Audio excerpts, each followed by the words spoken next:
Hey, so have some stuff arriving, so this setup is only temporary. Oh, hi, I'm Jen, also known as Lunar Looks. We originally agreed on makeup plus film analysis. However, today I already started my makeup.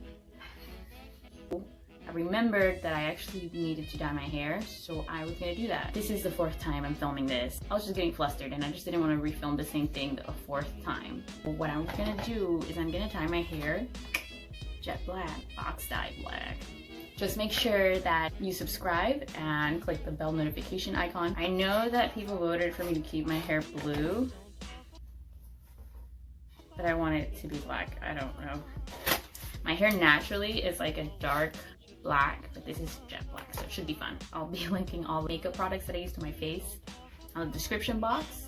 And you know, if this hair dye comes out okay, I'll also link the hair dye and this t-shirt, who I'll give a shout out to the guy who created the shirt. I also didn't. So Hereditary, let's get into it. Hereditary came out in 2018 by director Ari Aster. This movie was really revolutionary for the horror genre, or the modern horror genre, because this movie did not depend on jump scares. So, by the way, if I do this wrong, I'm sorry. So, Hereditary, of course, is a movie that is known to be more of a psychological thriller almost. Well, definitely still horror, because it still has some supernatural aspects. Usually with jump scares, we get that anticipation. You start to tense up, you know something's coming, and then it comes at you and it pops. And afterwards, there's almost like a sense of relief because the jump scare passed. Hereditary, on the other hand, or at least Ari Aster movies, from what I've seen, tend to do the tension part, but they don't scare you until very, very late in the movie. The whole movie, you're pretty much on the edge of the seat, trying to find out when that face is gonna come out, when that thing's gonna come out and scare the crap out of you. Starting off in the beginning of the movie, we're introduced to the Graham family. So we have the mother, who is Annie, the father, Steve, Annie's husband. We have Peter, the older brother, who's about 16 or 17. He can drive and he's in high school. We have peculiar little Charlie, who is about 13. So Annie is actually a mini sculpture artist. In the beginning of the movie, the first shot that we get is looking at one of her sculptures that's a model of their home. You see that transition between the sculpture and the Rio family. It almost is supposed to send the message that the family is being watched. Right after the opening shot, we get dropped right into the story, and we see the family at the grandmother's funeral. So the grandmother, named Ellen, was Annie's mom. Right at the beginning, we see that Annie is kind of giving a speech at the mother's funeral. Talks about how secretive her mother was, and she specially mentions that she doesn't recognize a lot of the faces that are in the funeral.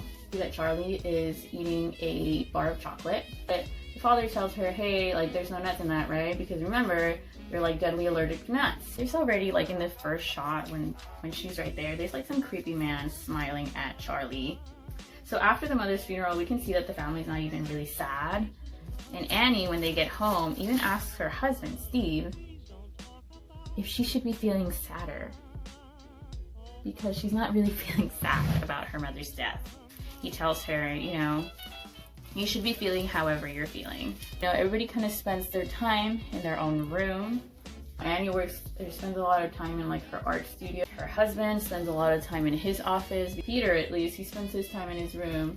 And Charlie spends a lot of time up in a tree house that they have in their backyard, because they live in this house, of course, in the middle of nowhere in a forest. We see the kids at school. We see that Charlie's a very peculiar child. She doesn't quite talk a whole lot. She likes to do a lot of art, or by art I mean she makes sculptures out of trash. So when she's at school, we see that there's like this incident with a pigeon.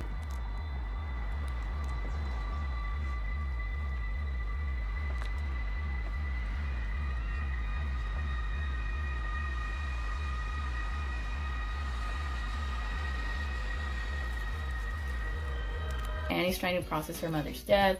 She's kind of looking through her mother's belongings, but she gets a little bit upset after seeing a letter Her mother wrote to her apologizing about a lot of things, but she kind of stays away from her mother's belongings. Peter is in class and, you know, he kind of texting his friends, pretty normal kid. He's kind of a pothead. Just a drug test, so nothing to be scared of. I'm excited. What kind of drugs are we testing? In class, they're even talking about Sophocles in one of his plays, where the characters really lack control over their fate. On to later in the movie, and Annie decides that she's going to go to a grief support group. Annie kind of opens up about her family history and their mental illness, which is the first time that we're introduced to it. Her mother had dissociative identity disorder.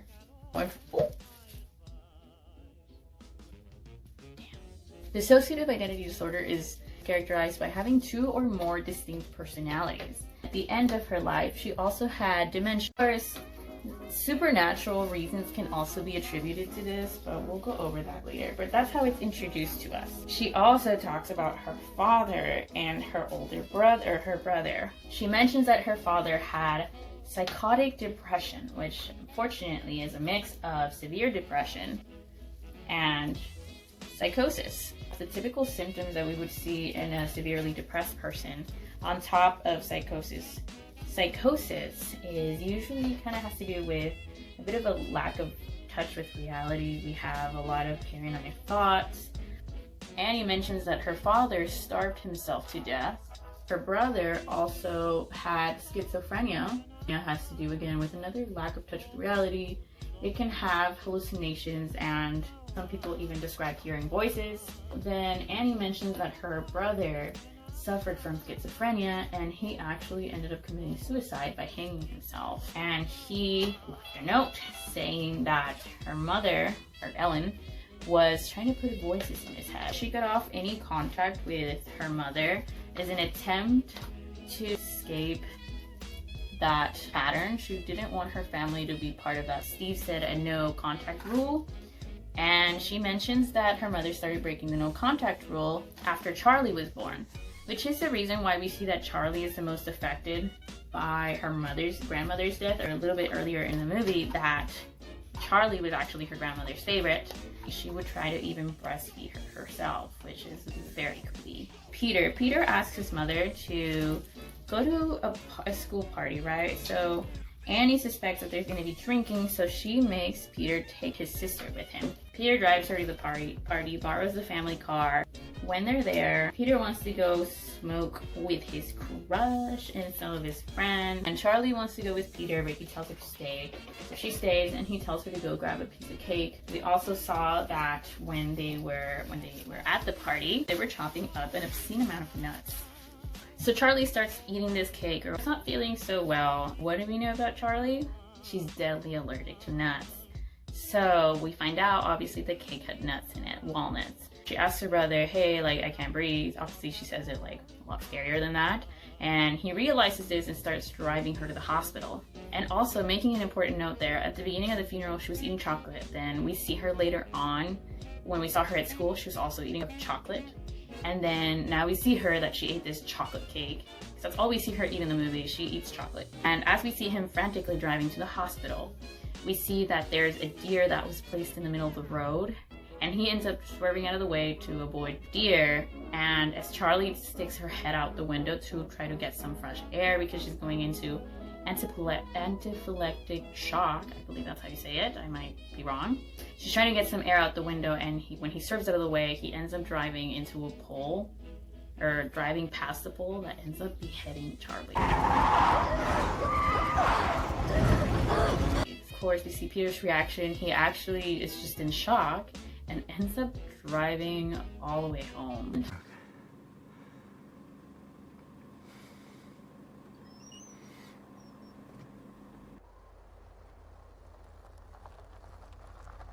When he gets home, he pulls up to his driveway, goes to bed. I don't know if he sleeps. I don't think he sleeps, but leaving his mother to find his daughter's headless body in the morning in her car. First, now there's like this incredible contrast between Ellen's dead, the grandmother's. My mother was a very secretive and private woman. And now Charlie's.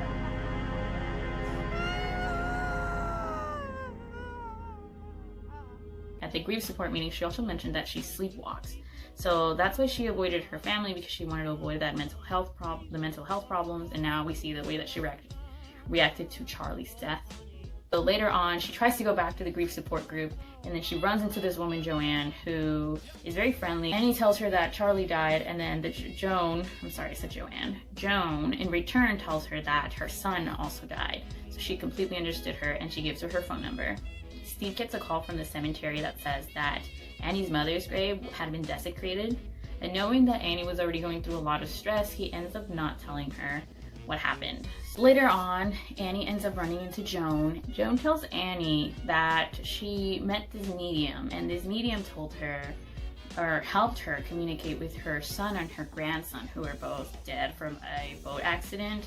She ends up convincing Annie to pretty much do a seance to try to contact Charlie.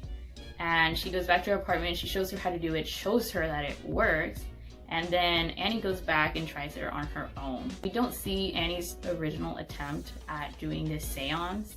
We see when she does the second try, which is when she wakes up Steve and Peter. Charlie's art book had manifested drawings on it, and so she thought this was Charlie. And so she's trying to convince them that she's not crazy and to try the seance, and they try the seance. At this time, we were already seeing kind of weird moments with like paranormal apparitions. Forgot to mention, the original reason why Annie goes to the grief support group is because she sees an apparition of her mother in the house.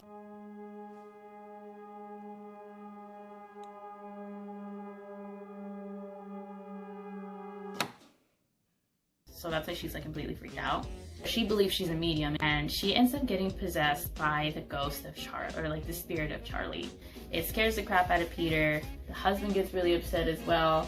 So at Joan's apartment, Annie discloses to Joan that she mentions that she did sleepwalk, and she does mention as well that she had an incident where she was sleepwalking and she woke up to find Peter, Charlie, and herself covered in paint thinner and with a box of matches in her hand.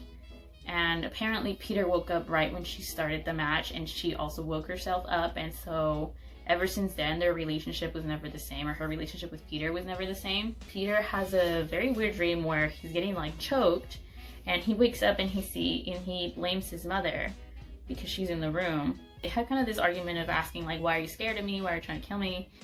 And Annie says that she never wanted to have him. She ends up disclosing to him that she tried to have a miscarriage but didn't succeed. So of course this is really heavy and adds even more stress to their relationship. Annie is starting to see how the ghost that she summoned doesn't seem to really be Charlie. She starts to see more violent things happening. On Charlie's notebook, it starts manifesting Peter crying. So she ends up looking through her mother's belongings, and in her mother's belongings she finds a bunch of pictures, books about a cult. Actually, worships Satan, a Satanist cult. And in this cult, they were trying to resuscitate the demon Payman, or King Payman, who is one of the kings of hell. Payman is actually represented as a young woman who's riding a camel with 3 decapitated heads. This King Payman has origins in Middle Eastern culture and pagan religion as well. It also explains why Charlie's clicking sounds are the way that they are. You could always count on her to always have the answer. And if she ever was mistaken, well, that was your opinion. We start to learn that actually Charlie seemed to have been possessed by the demon from birth. And that is why the grandmother was so involved in Charlie's upbringing, and that's why the grandmother was trying to get so close to them afterwards. But we see that the cult that the grandmother's in, she was actually the leader. For some reason, there's like a lot of pictures of them meeting in this cult, and Annie realizes that her family was actually the main target of this cult. As they wanted to resuscitate King Payman, they needed one male body. Like, they had set up the no contact rule, so that kind of ruined their plan, or the cult's plans at first, as they couldn't really take over Peter's body. So Peter was actually the original target, and so they couldn't use Peter's body to resuscitate King Payman in, and so they did it on Charlie. Now Annie realizes all of this, tries to tell her husband, but he's not home because he gets called to this school because Peter had an incident where he was actually possessed by the demon and ended up smashing his face into his desk. He like might have broken his nose.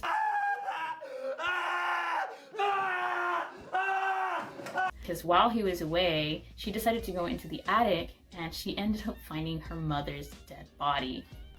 Decapitated dead body on top of all that. So of course she's terrified, and she sees that the same sign that was on her mother's necklace and the same sign that was in the electrical pole where Charlie was beheaded, that's the same sign that's in her attic. So she tries to tell Steve this. Steve is getting tired of it. Oh, he puts Peter upstairs. She tries to show him and she begs him to please burn the book. And she's trying to swear that this book is the reason why everything's happening and she needs to burn it. She mentions to Steve that the first time that she tried to burn it, and we saw it in the movie, that the first time she tried to burn the book to get rid of all the demons and everything that was going on, her sleeve caught on fire. So obviously she asks her husband to throw the book in the fire, get rid of the demon and everything. And this is like her way to fix it. She asks him to throw the book in the fire, knowing that she's going to be set on fire and die because she thinks that there's this connection to the book. Steve actually says, hey, you know, I'm not going to encourage this anymore. This is the end of it. And he accuses her of desecrating her mother's grave and thinks that she was the one who took out her mother's grave and put it in the attic. No, it's not helpful. You are sick, Annie. She ends up throwing the book in the fire. What happens, instead of her catching on fire, Steve instantaneously combusts into flames, and so he dies a tragic death.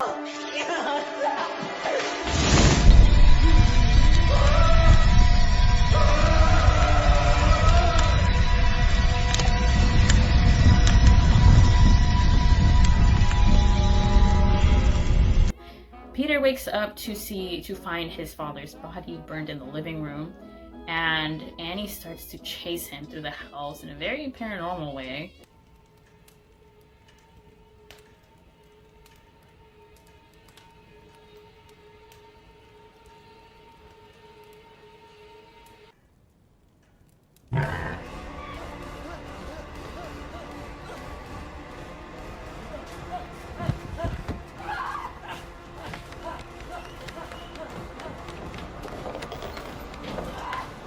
This is the climax of the movie, and this is where everything starts to get scary. She chases him up to the attic, and in the attic he finds his grandmother's body still there, beheaded. He turns around and he sees that Annie suddenly appears floating on top of him in the attic, and she ends up hitting herself with piano wire. And then Peter is horrified, staring at her, and turns around and sees 3 naked cult members, which he's terrified by, and he jumps out a window and actually ends up killing himself.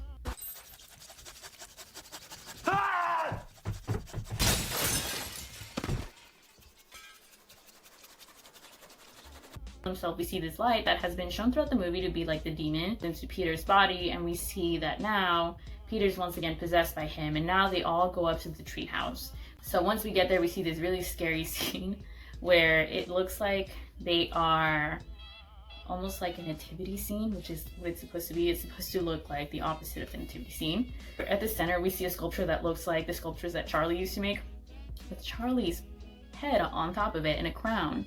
And we see cult members kneeling at it. Joan is there, and Peter walks in, very confused, possessed by the demon. And now we see that it's actually Charlie's spirit that went into his body, because Joan starts saying, Charlie, don't be scared. They're explaining everything that happened about how they corrected her first female body, and now she has a male host. So Charlie and King Payman in this sense have become one, and they were put into Peter's body now, because we saw earlier on that the male host had to be weak enough to move the spirit demon and Charlie to Peter's body. So now they put a crown on him, name him King Payman. They do this really scary thing where they say, "Hail King Payman," that makes you feel like you gotta go to church right after the movie. And the movie ends. So yeah, that movie's a lot.